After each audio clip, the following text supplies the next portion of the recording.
Are cover letters always needed? No. The history of the cover letter is really very simple. In days of old, like when I got into recruiting, what seems like 100 years ago, you had one resume that you mailed to an employer or you dropped off at their offices as you went from building to building trying to find a job. Now, a cover letter became a complement to that one standard resume. They would talk about some of the additional things that you had done that were relevant to that job. So you might just simply have typed up a letter that you put on top of the resume and stapled to it. Or you might say something polite like, I'm forwarding my resume to you for the role of fill in the blank that I saw advertised in fill in the blank. I believe my experience with such and such and such and such would make me a viable individual for your organization. That was paragraph 2. Paragraph 3 was, I look forward to hearing from you about next steps in the process.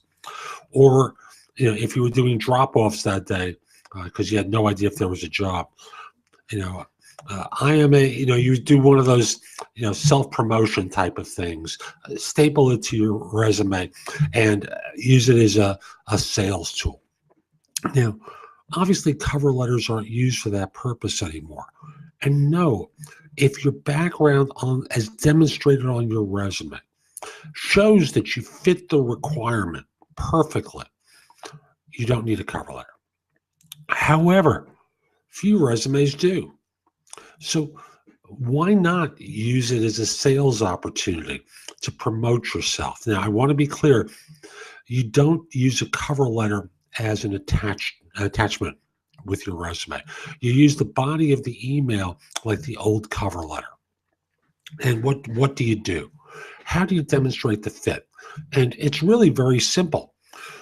So whether you're sending it to a recruiter or a hiring manager, you might start off by saying, I'm submitting my resume for a role that I understand is available in your organization for such and such.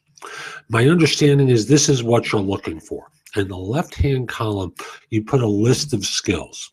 And in the right-hand column, you indicate how long and how recently you've used those skills or used those technologies or deployed those qualifications, how long and how recently.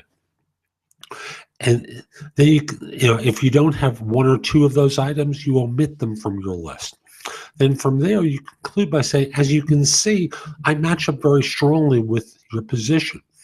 And I look forward to hearing from you and meeting with you in the next week. If I don't hear from you, I'll put in a quick call to you, something along those lines that ties the bow so that there's going to be a next step. But you use it as a sales opportunity, linking your qualifications with the role. So no, you don't need to use it. It's not a requirement that you use a cover letter. But since few people are submitting resumes that demonstrate a perfect fit, why not use the body of your email instead of using this stupid white space?